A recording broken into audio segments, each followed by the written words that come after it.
നമ്മൾ ഇന്ന് നോക്കാൻ പോകുന്നത് നമ്മുടെ മലയാളത്തിലെ സ്നേഹസുന്ദര പാതയിലൂടെ എന്ന് പറയുന്ന പാഠഭാഗവും അതുമായി ബന്ധപ്പെട്ട ആ ചാപ്റ്ററിൽ വരുന്ന ചെറിയ ചെറിയ പാഠങ്ങളും അതുമായി ബന്ധപ്പെട്ട ചോദ്യങ്ങളാണ് ഇന്ന് ഡിസ്കസ് ചെയ്യുന്നത്. സോ കുറച്ച് കാര്യങ്ങളേ ഉള്ളൂ, ശ്രദ്ധിച്ചിരുന്നാൽ സുഖമായി ഒരുപാട് മാർക്ക് ഉണ്ടാക്കാൻ പറ്റുന്ന ഭാഗമാണ്.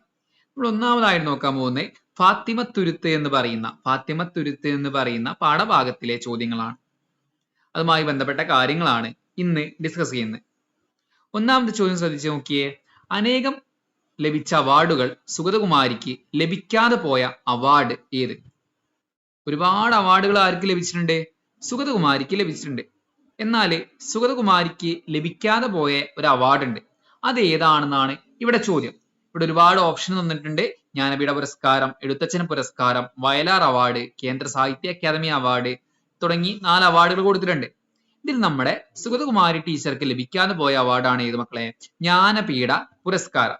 ജ്ഞാനപീഠ പുരസ്കാരം സുഗതകുമാരി ടീച്ചർക്ക് കിട്ടിയിട്ടില്ല. നമ്മൾ മുന്നത്തെ ക്ലാസ്സുകളിൽ നോക്കിയിട്ടുണ്ടായിരുന്നു. സുഗതകുമാരി ടീച്ചർക്ക് കിട്ടിയ അവാർഡ്, ജ്ഞാനപീഠം ലഭിച്ച മലയാളികൾ ആരൊക്കെ നമ്മൾ പഠിച്ചിട്ടുണ്ടായിരുന്നു. അപ്പോ ഈ സുഗതകുമാരി ടീച്ചർക്ക് ഏത് കിട്ടിയിട്ടില്ല? ജ്ഞാനപീഠ പുരസ്കാരം ലഭിച്ചിട്ടില്ല. അമ്മ മലയാളം എന്ന് പറയുന്ന കൃതി ആരുടേതാണെന്നാണ് രണ്ടാമത്തെ ചോദ്യം. അമ്മ മലയാളം എന്ന് പറയുന്ന കൃതി ആരുടേതാണ്? ONV-യുടേതാണോ? വള്ളത്തോളിൻ്റെതാണോ? അല്ല. പകരം ആരതാണ്? കുരീപ്പുഴ ശ്രീകുമാർ എഴുതിയതാണ് അമ്മ മലയാളം എന്ന് പറയുന്ന കൃതി. ആരെഴുതിയതാണ്? കുരീപ്പുഴ ശ്രീകുമാർ എഴുതിയതാണ്. മൂന്നാമത്തെ ചോദ്യം, രാത്രി വഞ്ചിയിൽ. ഇവിടെ ഒരു വാക്കിന് ഈ രാത്രി വഞ്ചിയിൽ നിലാവ് കാണണം. ഈ രാത്രി വഞ്ചിയിൽ നിലാവ് കാണണം എന്ന വാക്കില് ഈ രാത്രി വഞ്ചി എന്ന് പറയുന്ന ഒരു പദത്തില് ഈ രാത്രി വഞ്ചിയിൽ എന്ന് പറയുന്ന വാക്ക് എന്ത് ചെയ്തിട്ടുണ്ട്? അടിവരയിട്ടിട്ടുണ്ട്. ഈ അടിവരയിട്ട പദത്തിന്റെ വിഗ്രഹാർത്ഥം, ഓക്കെ, അതിന്റെ അർത്ഥം എന്താണെന്ന് ഞാൻ ചോദിക്കുന്നത്. രാത്രി വഞ്ചിയിൽ എന്ന് പറഞ്ഞാൽ എന്താണ്? രാത്രിയിലെ വഞ്ചി. ഉത്തരം എന്താണ്? രാത്രിയിലെ വഞ്ചി. രാത്രി വഞ്ചിയിൽ എന്ന് പറഞ്ഞാൽ രാത്രിയിലെ വഞ്ചി. ഓക്കെ, അടുത്ത ചോദ്യം നോക്കൂ. നാലാമത്തെ ചോദ്യം, രാക്കിളിക്ക് കൂട്ടുപാട്ട് പാടണം. രാക്കിളിക്ക് കൂട്ടുപാട്ട് പാടണം. ഇവിടെ രാക്കിളി എന്ന് പറയുന്ന ഭാഗത്ത് അടിവരയിട്ടിട്ടുണ്ട്. ഈ പദം പിരിച്ചെഴുതിയാൽ എന്താണ് ചോദിക്കുന്നത്? രാക്കിളി. രാക്കിളി എന്ന് പറഞ്ഞാൽ എന്താ? രാവിൽ പാടുന്ന കിളി. അപ്പൊ രാവ് പ്ലസ് കിളി എന്നാണ് രാക്കിളി എന്നതിനെ പിരിച്ചെഴുതിയാൽ പറയാം. ഓക്കെ, രാക്കിളി എന്ന് പിരിച്ചെഴുതിയാൽ എന്താണ് പറയാ? രാവ് പ്ലസ് കിളി എന്നാണ് പറയാ. അഞ്ചാമത്തെ ചോദ്യം നോക്കൂ. നാട്യപ്രധാനം നഗരം, ദാരിദ്ര്യം നാട്ടിൻപുറം നന്മകളാൽ സമൃദ്ധം. നാട്യപ്രധാനം നഗരം, ദരിദ്രം, നാട്ടിൻപുറം നന്മകളാൽ സമൃദ്ധം. ഓക്കെ, ഇത് പ്രശസ്തമായിട്ട് നമ്മൾ എപ്പോഴും കേൾക്കുന്ന വാക്കാണ്. നാട്യപ്രധാനം നഗരം ദരിദ്രം, നാട്ടിൻപുറം നന്മകളാൽ സമൃദ്ധം എന്നുള്ളത്. നാട്ടിൻപുറത്തിന്റെ നന്മകളെ പറ്റി പറയുന്ന ഈ വരികൾ ആരുടേതാണെന്ന് ചോദിക്കുന്നത്. ഈ വരികൾ ആരാ പറഞ്ഞിട്ടുള്ളത്? കുറ്റിപ്പുറത്ത് കേശവൻ നായരാണ് പറഞ്ഞിട്ടുള്ളത്. കുറ്റിപ്പുറത്ത് കേശവൻ നായരുടേതാണ് ഈ വരികൾ. നമുക്ക് ആറാമത്തെ ചോദ്യത്തിലോട്ട് പോയാലോ? ആറാമത്തെ ചോദ്യം എന്താണ്? താഴെ കൊടുത്തിരിക്കുന്നതിൽ രാത്രി എന്ന പദത്തിന് സമാനമായ പദം കണ്ടെത്താനാണ്. രാത്രി എന്ന പദത്തിന് സമാനമായിട്ട് വരുന്ന പദം കണ്ടെത്താനാണ് ചോദിക്കുന്നത്. രാത്രിക്ക് സമാനമായിട്ടുള്ള പദം എന്താണ്? ഇവിടെ ഒരുപാട് പദങ്ങൾ കൊടുത്തിട്ടുണ്ട്. നിശീദിനി, ചന്ദ്രിക, ധരിത്രി, അന്തി. ഇതിൽ ഏത് പദമാണ്? നിശീദിനി എന്ന് പറയുന്ന പദമാണ് രാത്രി എന്ന അർത്ഥം വരുന്ന പദം. രാത്രി എന്ന് പറയുന്ന അർത്ഥം വരുന്ന പദം ഏതാണ്? നിശീദിനി എന്ന പദമാണ്. ഇനി നമുക്ക് ഏഴാമത്തെ ചോദ്യത്തിലോട്ട് പോയാലോ? ഏഴാമത്തെ ചോദ്യം നോക്കൂ. ഔഷധമായി ഉപയോഗിക്കുന്ന 10 കേരളീയ നാട്ടുചെടികളാണ് ദശപുഷ്പങ്ങൾ എന്നറിയപ്പെടുന്നത്. താഴെ പറയുന്നവയിൽ ദശപുഷ്പങ്ങളിൽ പെടാത്തത് ഏതാണ്? നമുക്കറിയാം, നമ്മുടെ നാട്ടില് പ്രായമായിട്ടുള്ള മുത്തശ്ശനോടോ മുത്തശ്ശിയോടോ ഒക്കെ ചോദിച്ചാൽ അറിയാം, ദശപുഷ്പങ്ങൾ എന്ന് പറയുന്ന ഒരു ഇതുണ്ട്. 10 ചെടികൾ, ഔഷധങ്ങളിലൊക്കെ യൂസ് ചെയ്യാൻ പറ്റുന്ന ഉപയോഗിക്കുന്ന 10 ചെടികളെയാണ് ദശപുഷ്പങ്ങൾ എന്ന് പറയാം. അതിൽ ഉൾപ്പെടാത്ത ചെടി ഏതാണ് ചോദിക്കുന്നത്. ഇവിടെ കയ്യൂന്നി കൊടുത്തിട്ടുണ്ട്, കറുക കൊടുത്തിട്ടുണ്ട്, മുക്കുറ്റി കൊടുത്തിട്ടുണ്ട്, ചെത്തി കൊടുത്തിട്ടുണ്ട്. അതിലേതാണ്? ചെത്തി ദശപുഷ്പത്തിൽ പെടുന്ന ചെടിയല്ല. മറ്റ് ചെടികളായ കയ്യോന്നി, കറുക, മുക്കുറ്റി തുടങ്ങിയൊക്കെ ഏതാണ്? ദശപുഷ്പത്തിൽ പെടുന്ന ചെടിയാണ്. ഇനി അടുത്ത എട്ടാമത്തെ ചോദ്യം നോക്കൂ. ഫാത്തിമത്തുരുത്ത് സ്ഥിതി ചെയ്യുന്നത് ഏത് കായലിലാണ് ചോദിക്കുന്നത്. ഈ ഫാത്തിമത്തുരുത്ത് എന്ന് പറയുന്ന തുരുത്ത് സ്ഥിതി ചെയ്യുന്നത് നമ്മുടെ അഷ്ടമുടിക്കായലിലാണ്. അഷ്ടമുടിക്കായലിലാണ് എന്നുള്ളത് ഫാത്തിമത്തുരുത്ത് നമുക്ക് കാണാൻ പറ്റുന്നത്. ഒമ്പതാമത്തെ ചോദ്യം നോക്കൂ. ചേർച്ചയില്ലാത്ത പദ ജോഡി ഏതാണ്? നിലാവ്, ധര, രാത്രി, രജനി, വഞ്ചി, ഓടം, മഴ, വർഷം. ഇതിൽ ഏതാണ്? ഇതിൽ എ ഓപ്ഷൻ ആയിട്ടുള്ള നിലാവ്, ധര എന്ന് പറയുന്നതാണ് യോജിപ്പില്ലാത്ത ജോഡി. ഇനി ശരിയായിട്ടുള്ള പദം കണ്ടെത്താനാണ്. ഇവിടെ ഒരുപാട് പദങ്ങൾ കൊടുത്തിട്ടുണ്ട്. ഒരു വാക്ക് തന്നെ ഒരുപാട് തരത്തിൽ കൊടുത്തിട്ടുണ്ട്. യാദൃശ്ചികം എന്നുള്ള വാക്ക് ഒരുപാട് തരത്തിൽ കൊടുത്തിട്ടുണ്ട്. ഇതിൽ ഏതാണ് ശരിക്കുള്ളത്? യാദൃശ്ചികം. യാദൃശ്ചികം 2 ച വരുന്ന, അതായത് ഒരു ചായും താഴെ ചെറിയ ച എന്ന് പറയുന്നതും വരുന്ന, അതാണ് കറക്റ്റ് ആയിട്ട് വരുന്നത്. കറക്റ്റ് ആയിട്ട് ശരിയായുള്ള ഉത്തരമായിട്ട് വരുന്നത്. നമുക്ക് 11ാമത്തെ ചോദ്യത്തിലോട്ട് പോയാലോ? 11ാമത്തെ ചോദ്യത്തിലോട്ട് പോയാല് അവ തന്നെ എത്ര വികൃതങ്ങളായിരുന്നു? ഒരു മാർക്ക് കൊടുത്തിട്ടുണ്ട്, ഒരു കൊട്ടേഷൻ മാർക്ക്. എന്ന വാക്യത്തിൽ ഒടുവിൽ കൊടുത്തിരിക്കുന്ന ചിഹ്നത്തിന് മലയാളത്തിൽ പറയുന്ന പേരെന്ത്? ഓക്കെ, ഒരു വാക്ക് കൊടുത്തിട്ടുണ്ട്, ആ വാക്കിന്റെ അവസാനത്തിൽ ഒരു ചിഹ്നമുണ്ട്. അവ തന്നെ എത്ര വികൃതങ്ങളായിരുന്നു, അതിന് അവസാനം ഒരു ചിഹ്നം കൊടുത്തിട്ടുണ്ട്. ആ ചിഹ്നത്തിന് മലയാളത്തിൽ ഒരു പേര് പറയും. എന്താ പേര്? വിക്ഷേപിണി. അതിന് പറയുന്ന പേരാണ് എന്താ മക്കളെ? വിക്ഷേപിണി എന്നാണ്. വിക്ഷേപിണി എന്നാണ് അതിന് പറയാ. ഇനി 12ാമത്തെ ചോദ്യം നോക്കൂ. ഫാത്തിമ തുരുത്തിലെ ജനങ്ങൾ നേരിടുന്ന രോഗവും ദുരിതവും വെളിവാക്കുന്ന വരികൾ ഏതാണ്? ഫാത്തിമ തുരുത്തിലെ ജനങ്ങൾ നേരിടുന്ന രോഗവും ദുരിതവും വെളിവാക്കുന്ന വരികൾ ഏതാണ്? ഏതാണ് മക്കളെ? പാറി വന്ന സെപ്റ്റംബർ മുകിലുകൾ 4 ദിക്കിലും കറുത്ത കോട്ടയായി, അതാണോ? അല്ല, മറിച്ച് എന്താണ്? പ്രാണനിൽ മുഖം പതിച്ച വേവുമായി ഭാവന തുരുത്തിലൊന്നു പോകണം, അതുമല്ല. 4ാമത്തെ ഓപ്ഷൻ നോക്കൂ. വേനലിന്റെ മുഷ്ടിയിൽ കയ്യോന്നികൾ പാനശീലവും തിരിച്ചുറങ്ങുമ്പോൾ, അതുമല്ല, മറിച്ച് എന്താണ്? രോഗബാധിതർ കിടന്നലറുമാ കൂരകൾക്ക് കൈവിളക്ക് നൽകുവാൻ എന്നുള്ള വാക്കാണ് ജനങ്ങൾ നേരിടുന്ന രോഗത്തെ, ദുരിതത്തെ എടുത്തു കാണിക്കുന്ന വരി എന്ന് പറയുന്നത്. 13ാമത്തെ ചോദ്യത്തിലേക്ക് പോയാല് ചോദ്യം നോക്കൂ. തീ കുടുക്കകളുടെ ഇടയ്ക്കും മന്തിയിൽ തീ കുടുക്കകൾ എന്ന പ്രയോഗത്തിന്റെ ആശയം എന്താണ്? തീ കുടുക്കകൾ എന്ന പ്രയോഗത്തിന്റെ ആശയം എന്താണെന്നാണ് ചോദിക്കുന്നത്. എന്താണ്? ഇടിമുഴക്കങ്ങളുടെ ഭയാനകതയാണ് ഇവിടെ പറയുന്നത്. ഇടിമുഴക്കങ്ങളുടെ ഭയാനകത. നമ്മുടെ രാത്രിയൊക്കെ ഇടിമിന്നൽ ഉണ്ടാവാറില്ലേ? മഴ പെയ്യുന്ന സമയത്ത് അതിന്റെ ശബ്ദം എന്നൊക്കെ പറയുന്ന അത്രയും ഭയങ്കരല്ലേ? ആ ഒരു ഭീകരതയാണ് ഇവിടെ കാണിക്കുന്നത്, ഈ വരികളിലൂടെ കാണിക്കുന്നത്. ഇനി 14ാമത്തെ ചോദ്യത്തിലേക്ക് പോയാലോ? 14ാമത്തെ ചോദ്യം നോക്കൂ. കുളിർക്കാറ്റ് എന്ന് പറയുന്ന വാക്ക് വിഗ്രഹിച്ചെഴുതിയാൽ എന്താണ് പറയുക? വിഗ്രഹിച്ചെഴുതിയാൽ എന്താണ് പറയുക എന്നുള്ളതാണ് ചോദ്യം. എന്താണ്? കുളിർക്കാറ്റ് വിഗ്രഹിച്ചെഴുതിയാൽ കുളിരാകുന്ന കാറ്റ് എന്നാണ് പറയുക. കുളിർക്കാറ്റ് വിഗ്രഹിച്ചെഴുതിയാൽ കുളിരാകുന്ന കാറ്റ് എന്നാണ് പറയുക. അടുത്ത് നമ്മൾ നോക്കാൻ പോകുന്നത് കാട് ആരത് എന്ന് പറയുന്ന പാഠഭാഗവുമായി ബന്ധപ്പെട്ട ചോദ്യങ്ങളാണ്. 1ാമത്തെ ചോദ്യം. കാടങ്ക് ഒരു വാസ ഉണ്ട്. കാടങ്ക് ഒരു വാസ ഉണ്ട്.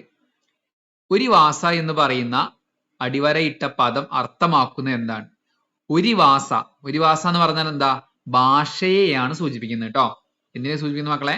ഭാഷയെയാണ് ഒരു വാസ എന്ന് പറയുന്ന വാക്കിലൂടെ സൂചിപ്പിക്കുന്നത്. 2ാമത്തെ ചോദ്യം നോക്കൂ. കാടിനെ പോറ്റിയത് ആരാണ്? കാട്ടുമക്കളാണ്.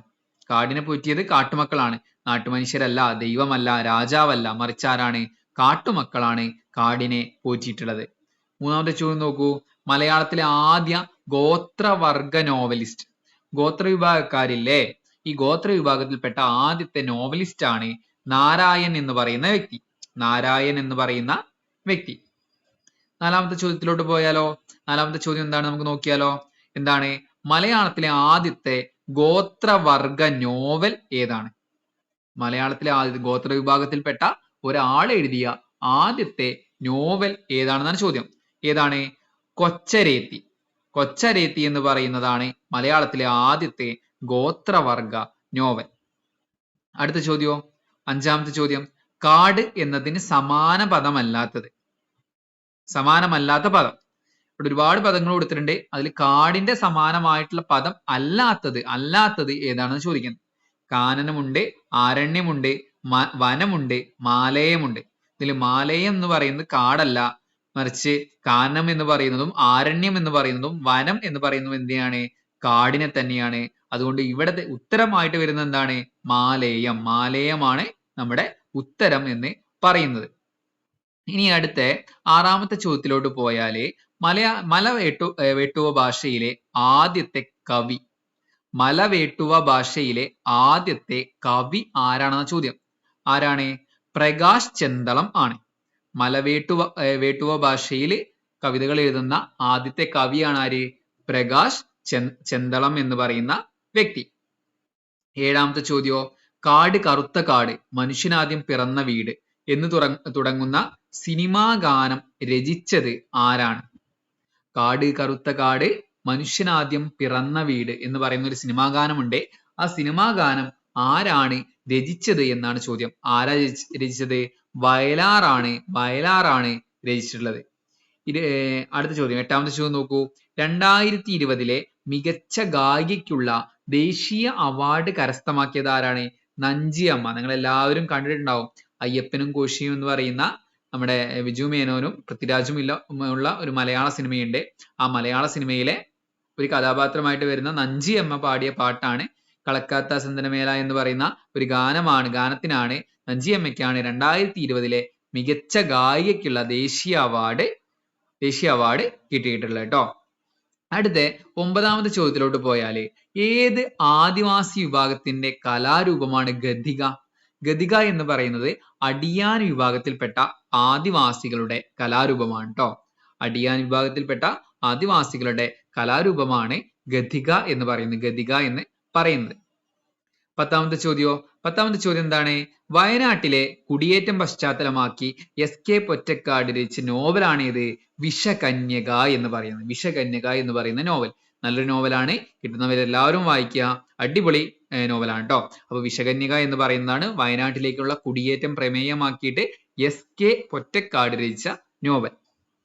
11ാമത്തെ ചോദ്യോ, താഴെ കൊടുത്തവയിൽ ഗോത്രകലയുമായി ബന്ധമില്ലാത്തത്. പുലയാട്ടം എന്ന് പറയുന്ന ഗോത്രകലയാണ്. വട്ടക്കളി എന്ന് പറയുന്ന ഗോത്രകലയാണ്. മംഗലം കളി എന്ന് പറയുന്ന ഗോത്രകലയാണ്. എന്നാൽ കാവടിയാട്ടം എന്തല്ല? കാവടിയാട്ടം ഒരു ഗോത്രകല അല്ല. ഓക്കെ, ഇനി 12ാമത്തെ ചോദ്യത്തിലോട്ട് പോയാലോ. 12ാമത്തെ ചോദ്യം എന്താണ്? കേരളത്തിൽ രാഷ്ട്രീയ സാമൂഹിക രംഗത്ത് ഏറെ കോളിളക്കം സൃഷ്ടിച്ച കേരളത്തിലെ ആഫ്രിക്ക ആരുടെ രചനയാണ്? കെ പാനൂർ എന്ന വ്യക്തിയാണ് കേരളത്തിലെ ആഫ്രിക്ക എന്ന് പറയുന്ന ഒരു രചന നടത്തിയിട്ടുള്ളത് കേട്ടോ. ഓക്കെ, ഒരുപാട് വിവാദങ്ങളും മറ്റും ഉണ്ടായിട്ടുള്ള രചനയാണ് ഇത് കേരളത്തിലെ ആഫ്രിക്ക എന്ന് പറയുന്നത്. അത് രചിച്ചത് ആരാണ്? കെ പാനൂർ എന്ന് പറയുന്ന വ്യക്തി ആണ്. 13ാമത്തെ ചോദ്യമോ, പളിയ നൃത്തം ഏത് ആദിവാസി ജനവിഭാഗത്തിന്റെ നൃത്തരൂപമാണ്? പളിയ നൃത്തം എന്ന് പറയുന്നത് പളിയർ എന്ന് പറയുന്ന ആ പേരിൽ തന്നെ ഉണ്ട്, ആ നൃത്തത്തിന്റെ പേരിൽ തന്നെ ഉണ്ട്. പളിയർ എന്ന് പറയുന്ന വിഭാഗത്തിൽപ്പെട്ട ആളുകളുടെ ജനവിഭാഗത്തിന്റെ നൃത്തരൂപമാണ് ഏത്? പളിയ എന്ന് പറയുന്ന നൃത്തം. ഓക്കെ, നമുക്ക് അടുത്ത പാഠഭാഗത്തിലോട്ട് പോകാം. അടുത്ത പാഠഭാഗമാണ് കിണറ്റിൽ വീണ പൂച്ചയെ എങ്ങനെ കയറ്റാം. മലയാളത്തിൽ 1ാമത്തെ ചോദ്യം, മലയാളത്തിലെ ആദ്യത്തെ ചെറുകഥ. നമ്മുടെ GK സെക്ഷനിലും ചോദിക്കാൻ ചാൻസ് ഉണ്ട് കേട്ടോ. മലയാളത്തിലെ ആദ്യത്തെ ചെറുകഥ ഏതാണ്? വാസനാവികൃതി. മലയാളത്തിലെ ആദ്യത്തെ ചെറുകഥയാണ് ഏത് മക്കളെ? വാസനാവികൃതി എന്ന് പറയുന്നത്. 2ാമത്തെ ചോദ്യമോ, കഥാനായകൻ വിഗ്രഹിച്ചെഴുതിയാൽ എന്താ? ഈ വിഗ്രഹിച്ചെഴുതാൻ ഒരുപാട് ചോദിക്കും കേട്ടോ. വിഗ്രഹിച്ചെഴുതിയാൽ, കഥാനായകൻ എന്ന് പറയുന്ന വാക്ക് വിഗ്രഹിച്ചെഴുതിയാൽ കഥയിലെ നായകൻ എന്നാണ് പറയാ. കഥാനായകൻ വിഗ്രഹിച്ചെഴുതിയാൽ കഥയിലെ നായകൻ എന്നാണ് പറയാ. 3ാമത്തെ ചോദ്യം നോക്കൂ. കലാമണ്ഡലം കല്യാണിക്കുട്ടിയമ്മ ഏത് രംഗത്താണ് പ്രശസ്തയായത്? കല്യാണിക്കുട്ടിയമ്മ മോഹിനിയാട്ട രംഗത്താണ് പ്രശസ്തയായിട്ടുള്ളത്. 4ാമത്തെ ചോദ്യം നോക്കൂ. 4ാമത്തെ ചോദ്യം എന്താണ്?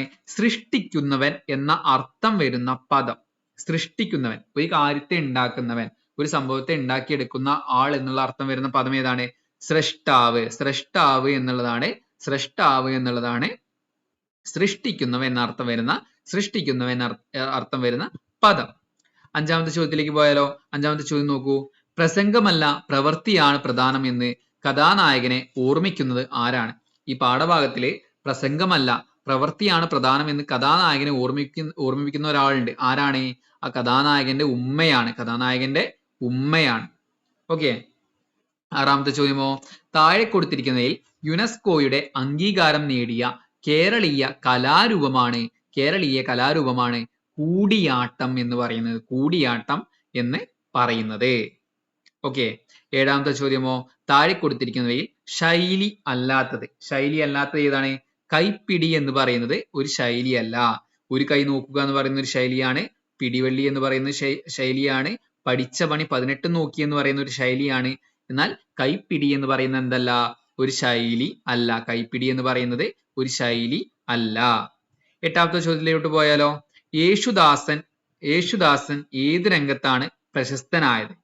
യേശുദാസ് അല്ല ട്ടോ, ഇവിടെ പേര് പ്രത്യേകം ശ്രദ്ധിക്കുക. ആരാണ്? യേശുദാസൻ. ഏത് രംഗത്താണ്? കാർട്ടൂണിസ്റ്റ് എന്ന നിലയിലാണ് പ്രശസ്തനായത്. പ്രശസ്തനായത്. ഇനിയോ, ഒമ്പതാമത്തെ ചോദ്യം നോക്കൂ. അക്ബർ കക്കട്ടിൽ രചിച്ച കേരള സാഹിത്യ അക്കാദമി അവാർഡ് നേടിയ കൃതിയാണ് ഏത്? സ്കൂൾ ഡയറി എന്ന് പറയുന്നത്. അക്ബർ കക്കട്ടിൽ രചിച്ച് കേരള സാഹിത്യ അക്കാദമി അവാർഡ് നേടിയ കൃതിയാണ് ഇത്? സ്കൂൾ ഡയറി എന്ന് പറയുന്നത്. പത്താമത്തെ ചോദ്യമാണ്, അക്ബർ കക്കട്ടിലിന്റെ രചനകളുടെ സവിശേഷത എന്താണ്? അക്ബർ കക്കട്ടിലിന്റെ കൃതികളിലെല്ലാം എന്തുണ്ടായിരിക്കും? നർമ്മം ഉണ്ടായിരിക്കും. നർമ്മം മീൻസ് ഒരു ചിരിയോടെ കാര്യങ്ങൾ അവതരിപ്പിച്ചിട്ടുണ്ടായിരിക്കും. ഓക്കെ. 11ാമത്തെ ചോദ്യമോ, അക്ഷരത്തെറ്റില്ലാതെ എഴുതിയ പദം ഏതാണ്? ഇവിടെ 4 പദങ്ങൾ കൊടുത്തിട്ടുണ്ട്. അതിലേതാണ്? വിദഗ്ധൻ എന്ന് പറയുന്നത് തെറ്റുണ്ട്. ആത്മഗതം എന്ന് പറയുന്നത് തെറ്റുണ്ട്. അനുഷ്ഠിക്കുക എന്ന് പറയുന്നത് തെറ്റുണ്ട്. ഇവിടെ ഏതാണ്? ജിജ്ഞാസ എന്ന് പറയുന്ന പദമാണ് ഏത്? ശരിയായിട്ടുള്ള പദം. ഓക്കെ. ഇനി 12ാമത്തെ ചോദ്യം നോക്കൂ. 12ാമത്തെ ചോദ്യം എന്താണ്? അറിയാൻ ആഗ്രഹിക്കുന്ന ആൾ എന്ന വാക്കിനെ ഒറ്റ പദമാക്കിയാൽ നമ്മൾ പറയുന്ന വാക്കാണ് ജിജ്ഞാസു എന്ന് പറയും. ഓക്കെ. അറിയാൻ ആഗ്രഹിക്കുന്ന ആൾ എന്നുള്ള അർത്ഥത്തിൽ ഒറ്റ പദമാക്കിയാൽ എന്ത് പറയും? ജിജ്ഞാസു എന്ന് നമ്മൾ പറയും. 13ാമത്തെ ചോദ്യം എന്താണ്? മുന്നിൽ നടക്കുന്ന സംഭവം അത് കാണാൻ കഴിയാത്ത പോലെ അകലെ ഇരിക്കുന്നവർക്ക് നേരിൽ കാണുന്ന പ്രതീതി ജനിപ്പിക്കുന്ന മട്ടിൽ പറഞ്ഞ് അവതരിപ്പിക്കുന്നതാണ് ഏത്? ദൃക്സാക്ഷി വിവരണം. അതായത് ഒരു സംഭവം ഒരാൾ കാണാണ്. ഇപ്പോ ഇവിടെ ഒരു കൊലപാതകം നടക്കുകയാണ്. സാർ അത് കാണാന്ന് വിചാരിക്കുന്നു. സാറ് നിങ്ങളോട് അത് പറയാണ്. സാറ് നേരിട്ട് കണ്ടു. ആ നേരിട്ട് കണ്ട സംഭവം നിങ്ങൾ കണ്ടിട്ടില്ല. അപ്പൊ നിങ്ങളോട് ഞാൻ പറഞ്ഞ് അവതരിപ്പിക്കുകയാണ്. അതിനെയാണ് എന്ത് പറയാ? ദൃക്സാക്ഷി വിവരണം എന്ന് പറയാം. ഓക്കെ. അപ്പോൾ ഇത്ര കാര്യങ്ങളുള്ള ഇത്ര ചോദ്യങ്ങളാണ് ഈ പാഠഭാഗത്തിൽ നമുക്ക് ഡിസ്കസ് ചെയ്യാനുള്ളത്. സോ ക്ലാസ്സുകൾ കേൾക്കുക, നോട്ട് തയ്യാറാക്കുക, ഉഷാറായിട്ട് USSന് വേണ്ടിയിട്ട് ഉഷാറായിട്ട് പഠിക്കാം. Okay, thank you.